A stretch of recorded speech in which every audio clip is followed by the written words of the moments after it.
Started from the bottom, now we here. Started from the bottom, now my whole team fucking here. Started from the bottom, now we here. Started from the bottom, now my whole started from the bottom, now we here.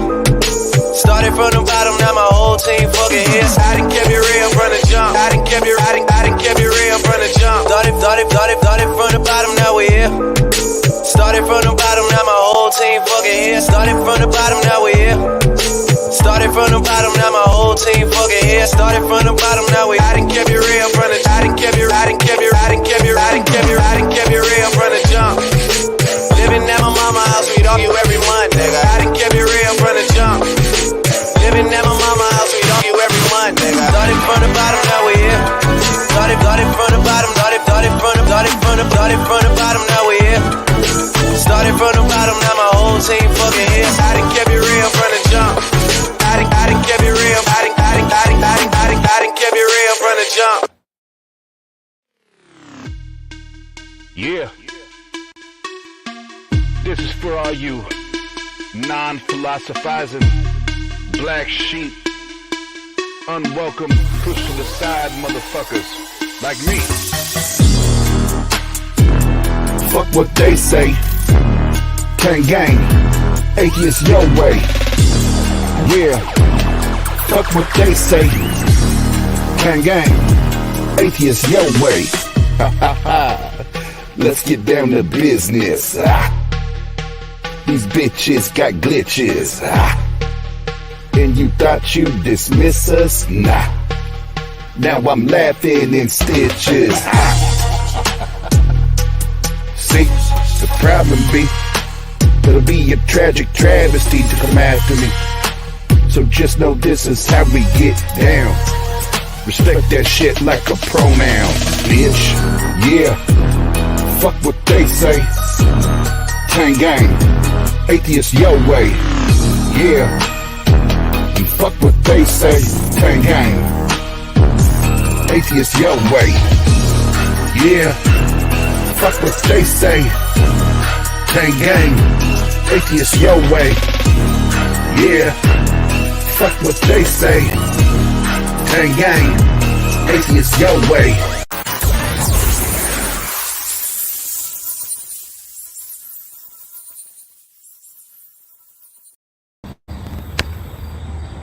Alright, I think we're live, and hopefully you can hear me. If not, it's the typical mute Oz, but what's up, everybody?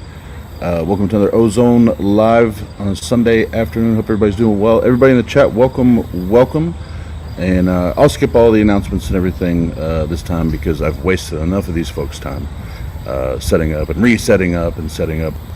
And we're going to have to do a speed round here because there's no power where we're at. So we're going to move as quickly as possible. But I have joining me again. Well, I'll let y'all do your own intros. So, of course, y'all remember Jared joined me. Jared and Ben joined me. Was about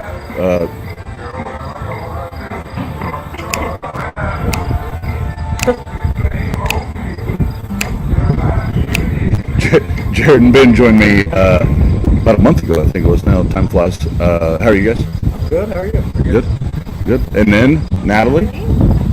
And then we have a few prefer the stealth camera, which we respect, obviously, Tang, but don't mind talking. So, Evan and Brandon, how are you? Pretty solid. Pretty good. Solid. Pretty good.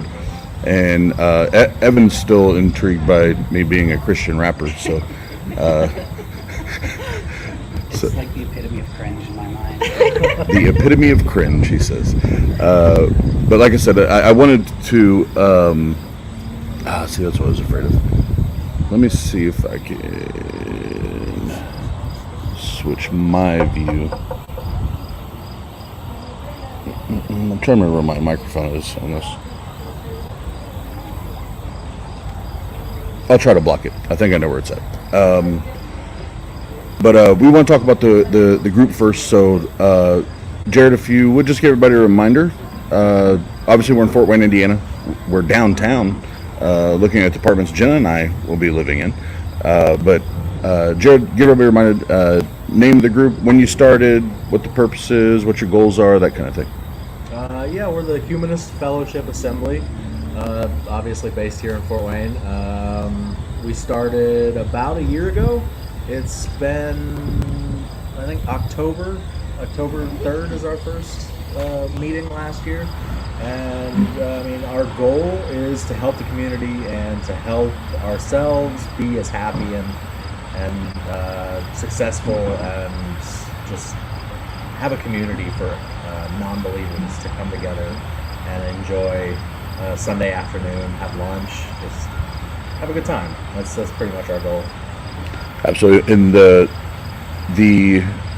times I've attended, what I appreciate it reminds me of a TANG stream. Is we can go from talking about philosophy to music or movies or whatever for no reason, and then we end up landing back on home base where it was we started. But Ben, we talked about your experience, kind of what the group means to you, where you're currently at. So again, I fucking hate doing this, but I'm gonna go a speed round, and then we'll kind of open up and we'll just go as long as my computer will go. Well, I don't want to go any further. Jared, how are book sales? I have no idea. I don't get anything for like the first 60 days. Oh, okay. So it's only been about a month since I published. So it's not like I haven't gotten any royalties or anything yet. And Amazon's really hard to like tell how many books you've sold. You can't just like Google how many books have I sold. Like you have to go based on your ranking. And I was like number 2 million something in books, and number like 800 in the atheism books section. So I didn't think that was terrible. And I did have a tag for a while, number 1 in new atheist books, but I was the only one. So that's the thing of living in America. Well, if that's only based on America, that's there's not a lot of us that are willing to step out and even write a book, about it. So where anybody listening now or in the future, how do they find that on Amazon? Just ranting and raving. Just there it is. Here. Shameless book plug. Yep, shameless book plug. Oh, we do this all the time. Do you even know if you've sold like any? Yeah, I've definitely sold. You definitely sold one because I just bought one. My uncle wants one. My mom has bought a couple, or one probably. But I know a couple people who bought them, and I know one person who is actually reading it, Karen from Free Thought. She said that she's actually in the middle of reading it, and it's a really short book, so it should only take like an hour, 2 hours to read. So, well, probably about 2. But I mean, that's much shorter than Dr. Joshua Bowen's books that take like a century to read them. No, I'm kidding. But go buy that too. Volume 2's out. The Atheist Handbook to the Old Testament. But Natalie, we'll start with you. So, formerly a Christian, if you could briefly give us kind of your experience and what kind of tipped the scale for you, and then why do you attend this group? What does this group mean to you? Yeah, so I grew up like very loosely Christian. My parents were more into like spirits and demons and energies.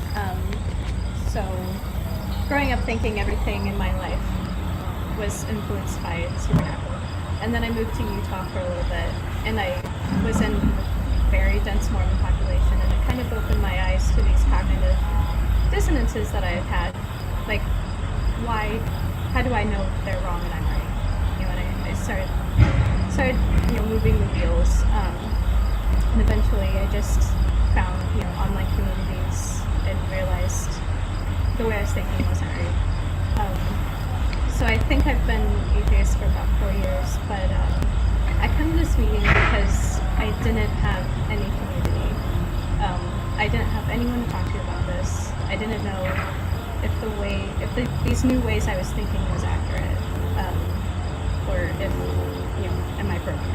Things like that. So I love this group because we get to chat about anything, and we all have these similar values, and it's a good time.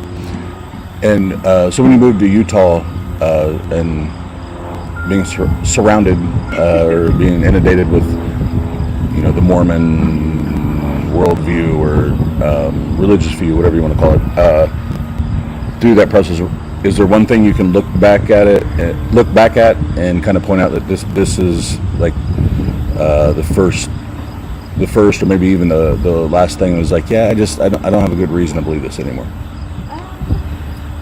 So one of the things that I notice about Mormons is that they're very infantilized. Grown adults acting and thinking like children is very, very obvious. And I realized, like, you're expected to act this way, and you're missing out on so much life because you're being told you need to act like a child. But then, just seeing how devout they were, it's like, how do I know? Like, why? Like, what were the chances I would be that way? Like, why am I not that way as well? So I think that was kind of the trigger. So it'd kind of be an alternative perspective to the outsider's test of faith, where it's kind of it was the outsiders test of faith, where you're like, why not me? Well, because you didn't grow up in Utah. Right. You moved there, right? Yeah. It's like I happened to grow up in a cornfield in Indiana, and that's why I had the belief system I had. It was completely by chance. I thought there was more than corn in Indiana. But I don't have my soundboard. Sorry. And Evan, I know you said still unsure, you're figuring it out, and I actually appreciate that. I think too many times, too many people claim to know and have knowledge and have an understanding. And anytime somebody says, I'm unsure, I don't know, I respect the hell out of that. So tell us a little bit about your journey and how you got here and why this group is important to you. Yeah, sure. So I grew up. And you're a little further away, so make sure you speak up. Yeah. So I grew up in a pretty traditional conservative Christian home. I went to church every Sunday from like the time I was born to like the time I left my parents' house, basically. And I always had fun going because I had friends there and I had a good community that I liked, and I would go to youth group on like Wednesdays and stuff too. But I always thought some of the things that were like taught were kind of weird, especially growing up and realizing that like I wasn't straight, and a lot of the issues around that, it kind of made me start to not maybe be sure if this is something I wanted to support or believe in. So I just sort of questioned. I never like used the label atheist or agnostic or anything. I just didn't really have a label, I guess. But the reason that I thought about joining this group is because I saw Jared's post about it online, and I actually saw a post I think he made before the group post where he just said he's looking for like humanist people to be friends with. I was going to ask that. And so I messaged him. I think I was maybe one of the first ones. You were actually. the first. All right. That's awesome. Because I met Jared before the group started. Actually, we met up at the mall, and because we're 15, we met up at the mall. 15-year-old girls. Yeah, we're 15-year-old girls, right? So we met up at the mall, and I was like, and he was talking about wanting to start this group, and I was like, I don't fully know if atheist is like the right label or not, but it's something I wanted to check out, and it's just been really cool getting to meet people and talk about religion openly and express my gripes with it, because I never really was able to with like my parents or my family or anything. And it's fun to have that community again, because moving away from my hometown and moving away from church, it was hard to meet people with similar mindsets, especially. So Absolutely, totally. And you answered the question I was going to ask: was it the humanist part that, with you still being unsure and navigating that, was that the part that was kind of the hook, so to speak?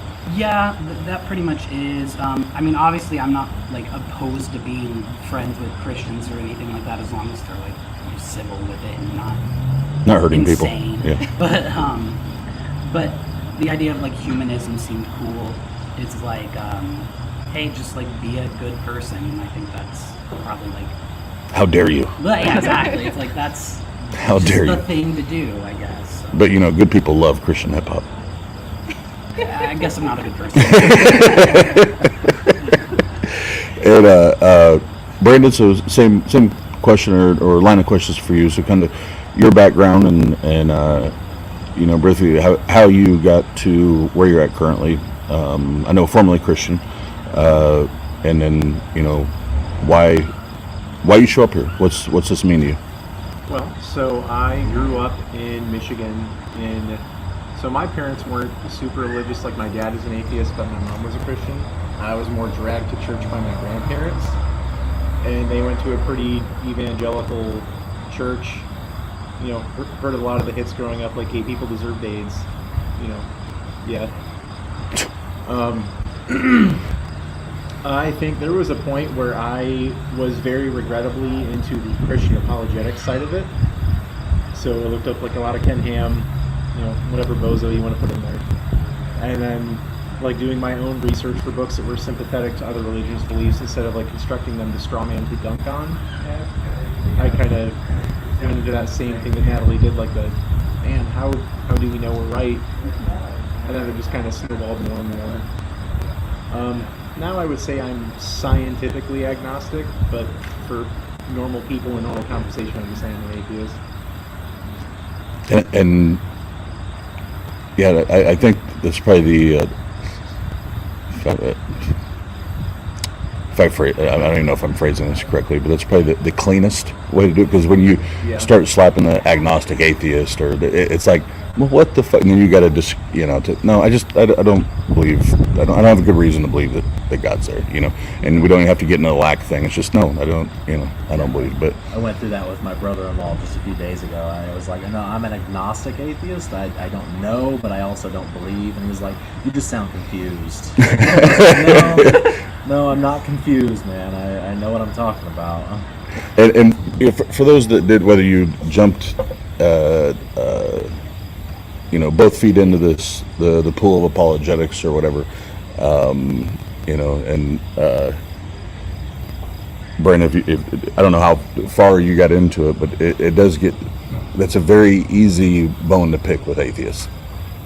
Or is it, well, are you agnostic, or do you believe or not believe? Do you know or not know?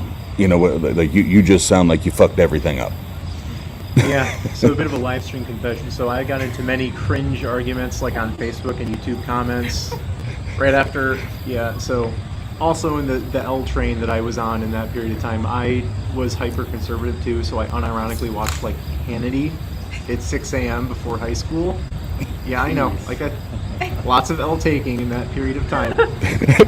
Round of applause. I wear my losses on my sleeve, what can I say? Yeah, but I guess back onto your second question. So this group is pretty cool. I'd say you're all a solid assortment of chaps, lasses, and non-binaries. Round of applause for yourselves. Absolutely. I moved down to Fort Wayne from Michigan mid-COVID, so I had like no friends. And it was nice, you know, having a solid friend group, things to do. And I think probably the one thing all of us share, whether it's the way we grew up, religious background, you know, whatever it is, trying to find a group of people that do share the things that really matter as far as taking care of people, taking care of each other, minus the religious baggage. It's tough, you know, because Indiana, Midwest, I call it the Bible Belt 2.0. You know, it's the same shit. You know, we don't have quite the stigma that they have, but it's damn close. I mean, we're home of Mr. Pence. You know, we're the south of the north. Yeah, I like that. I'm gonna start using that. We're the south of the north. Fuck the 2.0 shit. No, it's and even for me, I've told.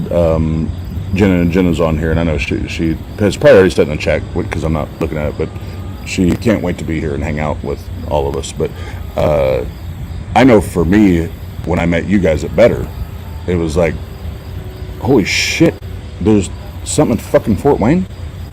Like, I literally had no idea. And here, we've been building this community online for, you know, we're going on 3 years. And that's what I was like, I've never even knew this shit existed in Fort Wayne, Indiana. So, it's even meant something to me just knowing, on the Sundays that I can be here, that you get that personal human interaction. You get to hang out with people that are like-minded and care about similar things, and we don't have. And Jared, I know you love your hymnals, but we don't have to grab the hymnals. We don't have to sing. We don't have to sing all the songs to Jesus. A hymnal book in my living room. Just like I'll flip through it every once in a while and be like, "Yeah, I love that song." Why am I not shocked? But no, it's even. And I'm saying this more so for those in the chat, because the one thing that we do want to promote is trying to find a group within whatever community, city, state, whatever that you live in, is finding that, because the online community is fucking awesome and it's badass. Obviously, especially during COVID, a lot of us wouldn't have known where to go, what to do without, doing what we do here and a lot of others online. But now being able to re-engage and meet face to face and talk and fist bump, shake hands, hug, whatever. Those things are important. The human element behind it. Sorry, now I'm getting distracted by the chat.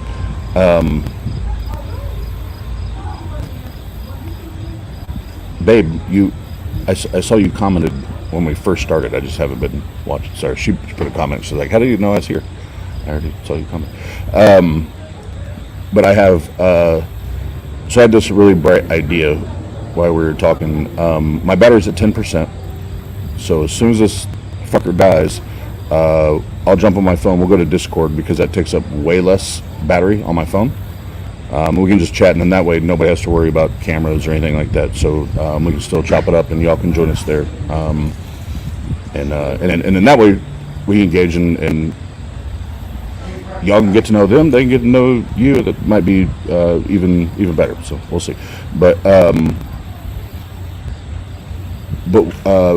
Ben, I'll start with you, because we talked about earlier kind of your process and what the group means to you. But what would you like to see happen with HFA and say 5 years from now? What would you like to see as somebody as a contributor, attendee, that kind of thing? What would you like to see?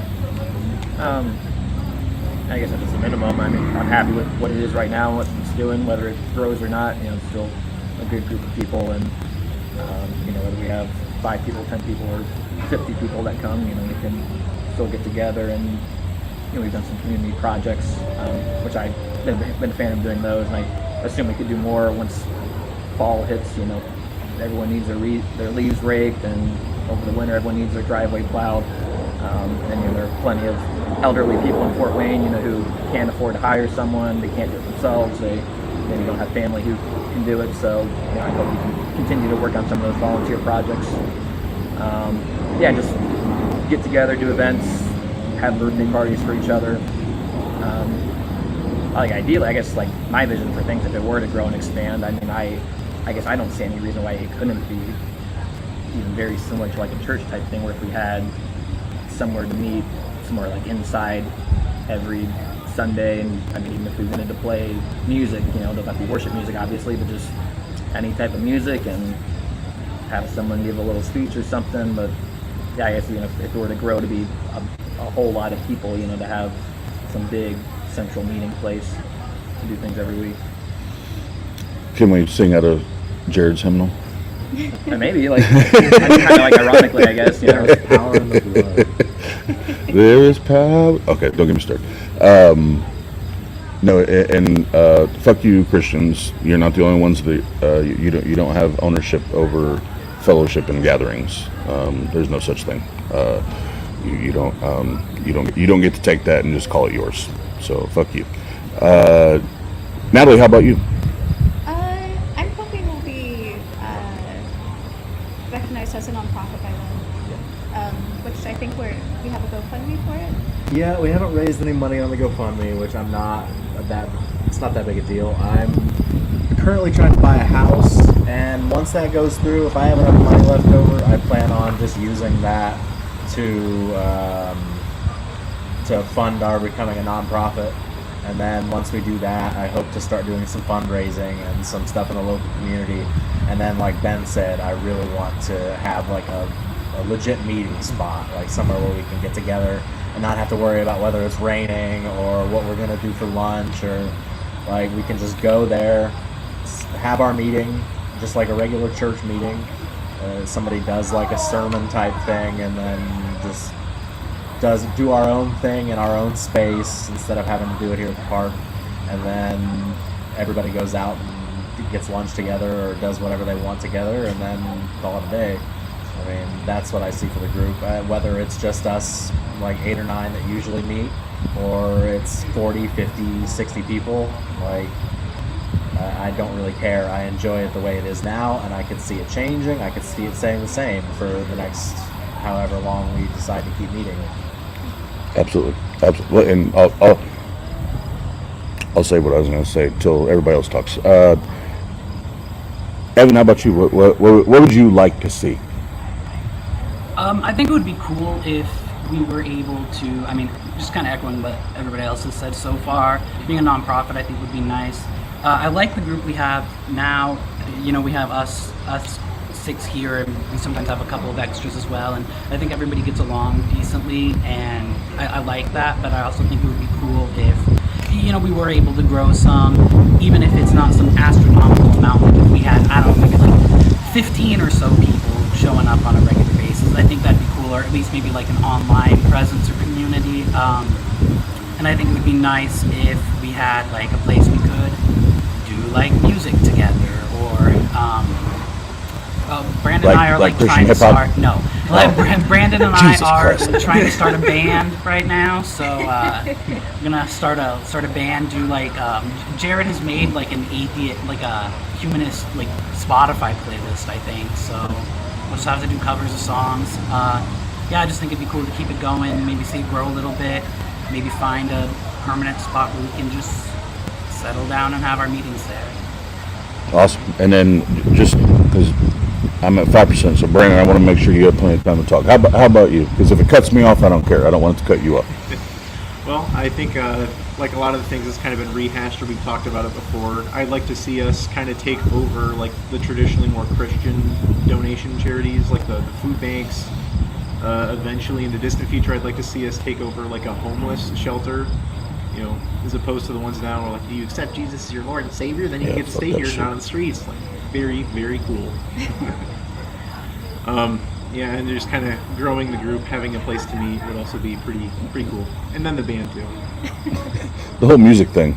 This group, and obviously, y'all know I fit in well with that. Although Evan won't listen to my Christian hip hop. I fit in well because obviously I love music. I love talking about music. But the one thing I kind of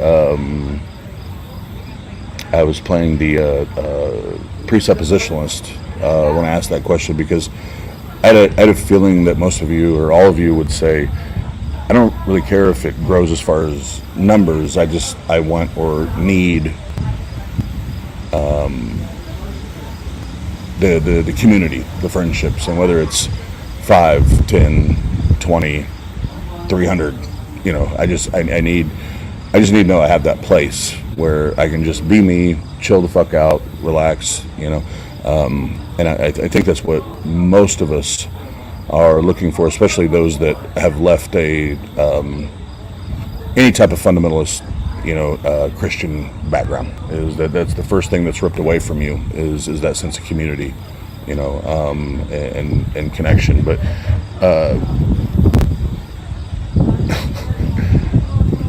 John Hudson, don't do Metallica covers. You will get sued. Coming for you.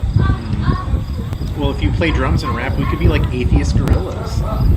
That's true. You could just play Clint Eastwood and maybe like 2 of their other songs. And shameless plug, you can find my new single on Spotify, motherfuckers. Go download that shit. Actually, wait, buy it. Buy that shit on iTunes. Trying to think. Well, for battery purposes, I'm going to wrap this part of it up, and then, well, Jena said she's still waking up, so I'll put it in the chat. I'm going to put the link in the chat, maybe. And I'll turn my phone on, put it on speaker, and we'll talk. Probably won't be too long because I've already kept these awesome people for long enough waiting on my ass to get everything situated. But we'll jump on Discord for maybe 15 minutes or 20 minutes, whatever they're comfortable with. But I don't want to get cut off. So if y'all want to, you can join us there. If not, don't. But we'll be there. Holla.